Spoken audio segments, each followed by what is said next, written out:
సుమన్ టీవీలో మీ business promotions కోసం ఈ కింది నెంబర్ను సంప్రదించగలరు.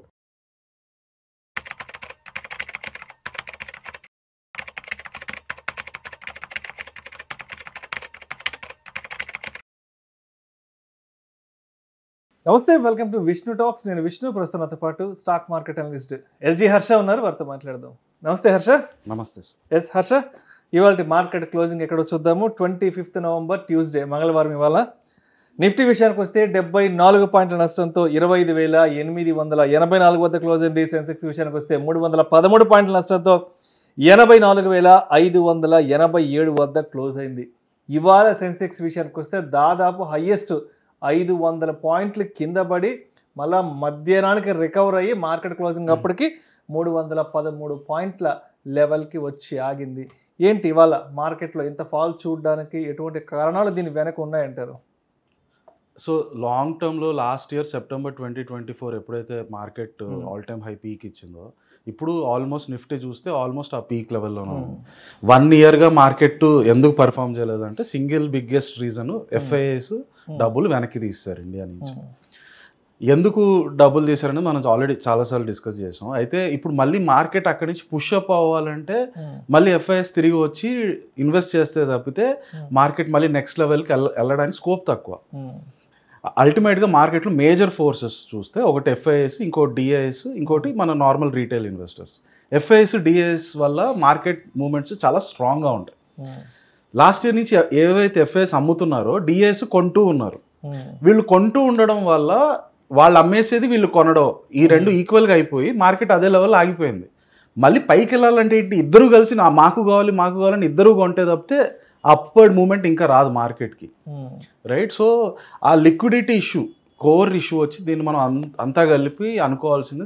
అల్టిమేట్గా సమ్మరైజ్ చేస్తే దానికి టైటిల్ లిక్విడిటీ లేదు మార్కెట్లో ఈరోజు. ఆ లిక్విడిటీ లేకపోవడానికి మెయిన్ రీజన్స్ ఏంటి? ఒకటి వచ్చి ఎఫ్ఐఎస్ లాస్ట్ 1 ఇయర్గా ఇండియాలో నుంచి బయటకు వెళ్ళిపోయారు. రెండోది డిఐఎస్ వల్ల ఆ లిక్విడిటీ వీళ్ళు ఏదైతే తీసేస్తున్నారో డబ్బులు, వీళ్ళు అది ఇంజెక్ట్ చేసి ఎంత తీసేస్తున్నారో అంత ఇంజెక్ట్ చేయడం వల్ల మార్కెట్ అక్కడ ఆగిపోయి ఉంది. ఇంకోటి మీరు చూస్తే రీసెంట్గా ఐపీఓస్ ఎప్పుడైతే వస్తున్నాయో చాలామంది రీటైల్ ఇన్వెస్టర్స్ అందరూ కూడా విపరీతంగా ఐపీఓస్లో ఉంటున్నారు.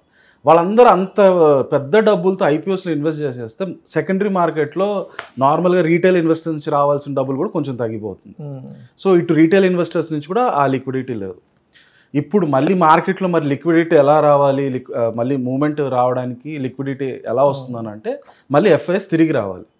కానీ అది అక్కడ ఆగిపోతుంది. అక్కడ ఎందుకు ఆగిపోతుంది? ఒకటి వచ్చి లాస్ట్ వీక్ కూడా మనం డిస్కస్ చేసుకున్న సేమ్ ఫ్యాక్టర్స్. యూఎస్లో ఒకటి ఏఐ వాల్యుయేషన్స్ పీక్లో ఉన్నాయి, అది ఎనీ టైం క్రాష్ అవుతుంది అనేది one biggest fear of the market. So వాళ్ళకున్న ఎక్స్పెక్టేషన్ అలా ఉంది ఏఐ మీద. కరెక్ట్. సో ఏఐ కనుక క్రాష్ అయినా లేదా యూఎస్ యాజ్ ఎ కంట్రీ ఎకానమీగా చూస్తే వాళ్ళ డెట్ లెవెల్స్ హిస్టారికల్ హైస్లో ఉన్నాయి. ఒకవైపు జపాన్లో ఇంతకుముందు మనం మొన్న డిస్కస్ చేసినట్టు వాళ్ళు ఒకప్పుడు ఆల్మోస్ట్ 0% ఇంట్రెస్ట్ రేట్స్లో ఉండేవాళ్ళు. అక్కడి నుంచి అందరూ అప్పులు తీసుకొచ్చి ఇండియా, యూఎస్ వీటన్నిటిలో ఇన్వెస్ట్ చేసేవాళ్ళు. ఇప్పుడు ఆ ఇంట్రెస్ట్ రేట్స్ అక్కడ వాళ్ళు జపాన్ వాళ్ళు పెంచుతున్నారు. ఎప్పుడైతే అది పెంచుతారో ఈ ప్రాసెస్ ఆగిపోతుంది. ఈ ప్రాసెస్ని క్యారీ ట్రేడ్ అంటునేవాళ్ళు.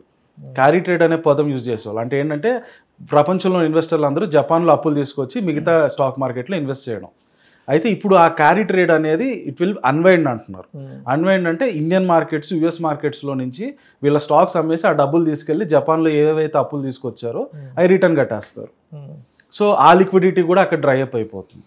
సో ఈ లిక్విడిటీ లేకపోతేనే మీరు ఇలాంటి సిచ్యువేషన్స్ చూస్తారు మార్కెట్లో. ఇన్ఫ్యాక్ట్ మీరు చూసారంటే ఎప్పుడైనా సరే ఇలా లిక్విడిటీ తక్కువైపోతే రిస్కియస్ట్ యాసెట్స్ ఎక్కువ పడిపోతాయి. ఫస్ట్ మీరు బిట్ కాయిన్ చూసారంటే రీసెంట్గా ఆల్మోస్ట్ 30-40% కరెక్షన్ అయింది. ఇండియాలో చూస్తే మన small caps, mid caps move అవ్వట్లేదు. ఏవైతే హై రిస్క్ సెగ్మెంట్స్లో ఉంటాయో ఫస్ట్ ఇవే ఆగిపోతాయి ఎప్పుడైనా లిక్విడిటీ డ్రై అప్ అయిపోతాయి. ఎందుకంటే మీ దగ్గర డబ్బులు ఎక్కువ ఉన్నప్పుడు రిస్క్ ఎక్కువ తీసుకోవాలని చూస్తారు. డబ్బులు తగ్గిపోతున్నాయంటే ముందు అన్నిటికంటే రిస్కియస్ట్ యాసెట్స్ ఏమున్నాయి వాటి నుంచి వెనక్కి తీసేస్తారు. సో ఓవరాల్ బ్రాడ్ మార్కెట్గా ఫస్ట్ బిగ్గెస్ట్ రీజన్ వచ్చి లిక్విడిటీ డ్రై అప్ అయిపోతుంది. అటు ఎఫ్ఐఎస్ నుంచి, ఇటు డిఐఎస్ నుంచి, ఇటు రీటైల్ ఇన్వెస్టర్స్. సో మీరు ఇందాక ఎఫ్ఐఎస్ గురించి చెప్పుకొని వచ్చారు. అంటే ఇప్పుడు ఎఫ్ఐలు సెల్ ఆఫ్ చేసుకొని వెనక్కి వెళ్ళిపోవడానికి కారణం మన ఇండియన్ మార్కెట్స్తో ఉన్న ఇష్యూ కాదు, అంటే గ్లోబల్గా ఉన్న అంశాలను వాళ్ళు కన్సిడర్ చేసుకుంటున్నారు అంతేగాని ఇక్కడ మన భారతదేశంలో ఎటువంటి మార్కెట్ ఇబ్బందులు ఎక్కడా లేవు మనకి ఇక్కడ. అంటే అటు యూఎస్లోనో లేకపోతే ఇంకో దేశంలో ఉన్న న్యూస్ని బేస్ చేసుకుని మాత్రమే వాళ్ళు వెనక్కి వెళ్తున్నారు అంతేనంటారా? 100% ట్రూ, 100% ట్రూ. 1 year బ్యాక్ మీరు చూస్తే ఇండియన్ వాల్యుయేషన్ హై ఉండింది. ఇండియాలో స్టాక్ మార్కెట్స్లో స్టాక్స్ అన్ని వాల్యుయేషన్ హై ఉండింది. అప్పుడు ఎఫ్ఐఎస్ బయటకు వెళ్ళడానికి మీ వాల్యుయేషన్ ఎక్కువ ఉందని రీజన్ ఇవ్వచ్చు. అప్పుడు ఓకే అది ఇండియా ఫ్యాక్టర్ అవుతుంది. బట్ ఇప్పుడు ఆల్మోస్ట్ ఆ వాల్యుయేషన్స్ కూడా కూల్ ఆఫ్ అయిపోయాయి 1 yearలో, రైట్? ఇలాంటి టైంలో ఇంకా వాళ్ళు వెనక్కి తీస్తున్నారంటే nothing to do with India. In fact మీరు Q2 results stock market stocks ఉన్నారు అన్ని లాస్ట్ 1 to 2 months రిజల్ట్స్ వచ్చాయి కదా Q2. ఈ 1.5 months వచ్చిన Q2 రిజల్ట్స్ అన్ని చూస్తే డీసెంట్ రిజల్ట్స్. ఒక అర్నింగ్స్ డౌన్ గ్రేడ్ సైకిల్ ఎండ్కి వచ్చింది అనేది మార్కెట్లో అందరూ యాక్సెప్ట్ చేస్తారు. అంతకుముందు 3-4 quarters ఏవైతే ప్రాఫిట్ స్లో అవుతుండిందో అది ఎండ్కి వచ్చింది, నెక్స్ట్ క్వార్టర్ నుంచి పెరుగుతుంది అనేది చాలా స్ట్రాంగ్ ఫీలింగ్ అందరికీ. అలాంటప్పుడు ఎప్పుడైనా సరే మార్కెట్ పెరగాలి. అది పెరగట్లేదంటే దానికి it has nothing to do with India reasons, purely at the moment global reasons biggest factor మార్కెట్లో. రైట్. అండ్ ఇవాళ ట్యూస్డే కాబట్టి అంటే ఎక్స్పైరీ ఎఫెక్ట్ కూడా ఏదైనా గట్టిగా టచ్ చేసింది అనుకోవచ్చా? కరెక్ట్. ఎవ్రీ ట్యూస్డే మనకి F&O ఎక్స్పైరీ ఉంటుంది కనుక ఆ ఎఫెక్ట్ ఖచ్చితంగా మార్కెట్ని కొంచెం ఆపుతుంది.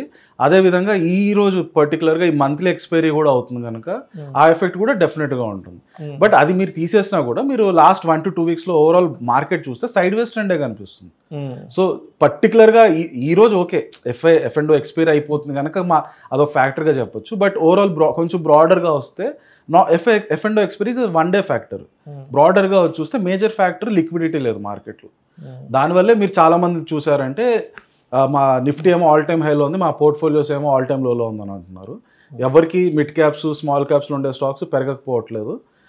మెయిన్ కారణం దాంట్లో నుంచి లిక్విడిటీ రావట్లేదు. But at the same time ఏమవుతుంది ఇలాంటి టైంలో ఈ స్మాల్ క్యాప్ మిడ్ క్యాప్లు ఇవి వద్దు అనుకొని అందరూ దాన్ని లార్జ్ క్యాప్లో పెట్టుకుంటారు. లార్జ్ క్యాప్ స్టాక్స్లోనే మీకు మ్యాక్సిమం లిక్విడిటీ కనిపిస్తుంది.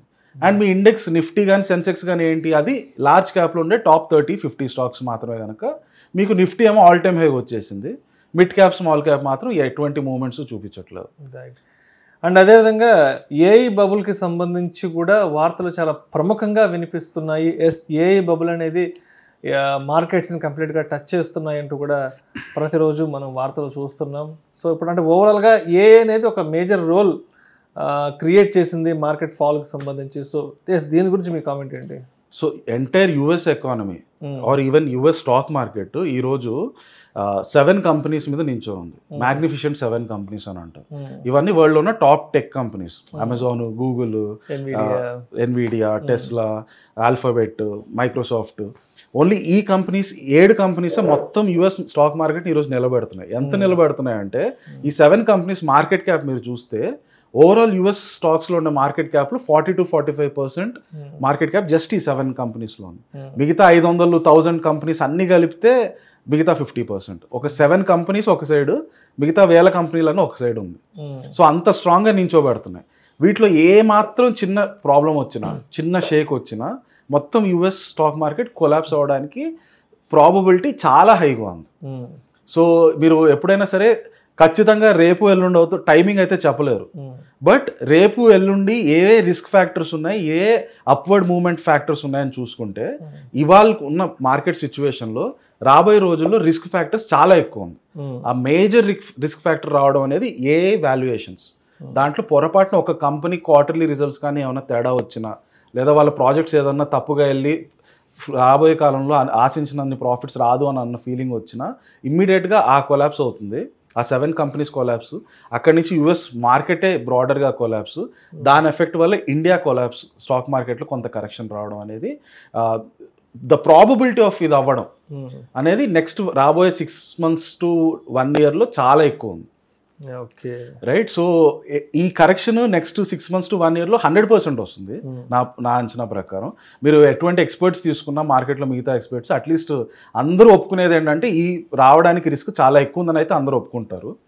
అయితే ఒకటేంటంటే ఇక్కడ షార్ట్ టర్మ్ ఫ్యాక్టర్స్ మీరు చూస్తే మరి ఇండియన్ మార్కెట్ అప్వర్డ్ మూవ్ అవడానికి నెక్స్ట్ ఏం ఫ్యాక్టర్స్ ఉన్నాయని చూస్తే ఒకటి వచ్చి ఇండియా యుఎస్ ట్రేడ్ డీల్ కనుక కంక్లూడ్ అయింది అనుకోండి, అదొక పాజిటివ్ సెంటిమెంట్ అవుతుంది మార్కెట్కి. ఇలాంటి బ్యాడ్ నెగటివ్ అట్మాస్ఫియర్లో కూడా అదొక కొంచెం పాజిటివిటీ ఇస్తుంది. అదేవిధంగా ఇంకొకటి ఏంటంటే యుఎస్లో ఎంప్లాయ్మెంట్ అన్ఎంప్లాయ్మెంట్ రేట్ బాగా పెరిగింది, వాళ్ళ ఎంప్లాయ్మెంట్ చాలా డిటీరియరేట్ అవుతుంది. దానివల్ల ఏమైందంటే లాస్ట్ వీక్ వరకు ఏదైతే యుఎస్ ఫెడ్ ఉంటుందో, అంటే మన రిజర్వ్ బ్యాంక్ లాగా యుఎస్ సెంట్రల్ బ్యాంక్, వాళ్ళు డిసెంబర్లో రేట్ కట్ చేయకపోవచ్చు అన్నది ఎక్కువ చెప్పారు. ఈ వారం నుంచి మళ్ళీ ఏమైందంటే వాళ్ళ అన్ఎంప్లాయ్మెంట్ పెరుగుతుంది అన్న రీజన్స్ బయటకు వచ్చిన తర్వాత డిసెంబర్లో రేట్ కట్ చేయడానికి స్కోప్ ఎక్కువ ఉంది అని అంటున్నారు. ఇంట్రెస్ట్ రేట్లు ఇలా కట్ చేశారంటే మాత్రం అది స్టాక్ మార్కెట్ చాలా ప్లస్ మూవ్, ఎందుకంటే కంపెనీస్ అన్నిటికీ ఇంట్రెస్ట్లు తగ్గుతాయి, ప్రాఫిట్స్ పెరుగుతాయి కనుక. సో టెంపరీగా ఈ రెండు ఫ్యాక్టర్స్, ఒకటి ఇండియా యుఎస్ ట్రేడ్ డీల్, అదేవిధంగా యుఎస్లో ఫెడ్ కట్ రేట్ కట్ కనుక చేస్తే మార్కెట్ ఒక షార్ట్ ర్యాలీ రావడానికి అయితే మంచి స్కోప్ ఉంది. అండ్ ఆల్సో ఈ AI bubble are US crash వల్ల వచ్చే పెద్ద క్రాషెస్కి జనరల్గా వాటి ముందు ఒక స్ట్రాంగ్ ర్యాలీ ఉంటుంది. అది చాలా స్మాల్ పీరియడ్ అయినప్పటికీ నిఫ్టీ సడన్గా 26,000 నుంచి 29,000 వరకు కూడా వెళ్ళిపోవచ్చు. ఫాస్ట్గా వెళ్ళి అక్కడి నుంచి పెద్ద క్రాష్ పడడానికి స్కోప్ ఎక్కువ ఉంటుంది. సో ఈ షార్ట్ ర్యాలీ రావడానికి ఒకవైపు యుఎస్ ఇండియా ట్రేడ్ డీల్, అదేవిధంగా యుఎస్లో రేట్ కట్ కనుక చేస్తే ఈ షార్ట్ ర్యాలీ రావడానికి కూడా స్కోప్ ఉంది షార్ట్ టర్మ్లో. But at the same time 1 yearలో క్రాష్ మాత్రం దాని ప్రాబబిలిటీ హిస్టారికల్గా చాలా చాలా ఎక్కువ ఉంది. And next market support and resistance level ఇంకా ఎంతవరకు ఉండే అవకాశం ఉంది? సో కరెంట్గా 25,900 అనేది స్ట్రాంగ్ సపోర్ట్. అది కనుక బ్రేక్ అయితే 25,500కి వస్తుంది. ఈ 25,500 అనేది చాలా ఇంపార్టెంట్ సపోర్ట్ మార్కెట్.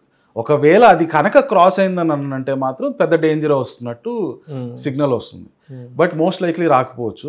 25,900 మార్కెట్ చూస్తుంటే సైడ్ వేస్లో వెళ్తుంది కానీ అప్వర్డ్ డౌన్వర్డ్ పెద్ద ఇది లేదు కాబట్టి 25,900 could be a good support. At the same time resistance ఏదైతే మనం చూస్తున్నామో ఆల్ టైమ్ హై 26,277. అది కాకుండా దానికి ఒక 30 పాయింట్స్ తక్కువలో టచ్ చేసి వచ్చింది రీసెంట్గా 26,247 వరకు. అది కాకుండా నార్మల్గా కొంచెం ట్రెండ్ లైన్ ప్రకారం చూస్తే 26,100 అనేది గుడ్ రెసిస్టెన్స్. ఆ రెసిస్టెన్స్ కనుక బ్రేక్ అయ్యి వెళ్తే మేబీ 26,450, 550 టచ్ అవ్వడం చాలా ఫాస్ట్గా జరగచ్చు. రైట్. మరైతే అంటే నిన్నటి మార్కెట్ నష్టాలను ఇవాల్టి మార్కెట్ నష్టాలను దృష్టిలో ఉంచుకొని రేపు బుధవారం మరి మార్కెట్ ఓపెనింగ్కి ఏ విధంగా సిద్ధంగా ఉండాలి? ఎందుకంటే ఎఫ్ఐలు కూడా ఆల్మోస్ట్ ప్రతిరోజు 4 నుంచి 5,000 కోట్ల రూపాయలు సెల్ ఆఫ్ చేసుకుని వెళ్ళిపోతున్నారు. అండ్ నిన్న ఇవాళ కూడా మార్కెట్ డౌన్ ట్రెండ్లో నడుస్తుంది కాబట్టి రేపటి బుధవారంకి ఇన్వెస్టర్స్ అండ్ ట్రేడర్స్ ఏ విధంగా సిద్ధంగా ఉండాలి మార్కెట్తో? So market definite up trend ఇచ్చేంత వరకు it is better to stay away and just observe the market అండి. ఈ టైంలో మార్కెట్లో రియల్గా డెప్త్గా వెళ్ళడం అనేది చాలా రిస్కీ థింగ్. ఇన్ఫ్యాక్ట్ ఒకవేళ మీరు కనుక normal traders, short term traders అయితే ఎక్స్క్లూజివ్లీ లార్జ్ క్యాప్స్ వరకే మీ పోర్ట్ఫోలియోని రెస్ట్రిక్ట్ చేసుకోవడం better. Right. Thank you so much, Harsha. Thank you, sir.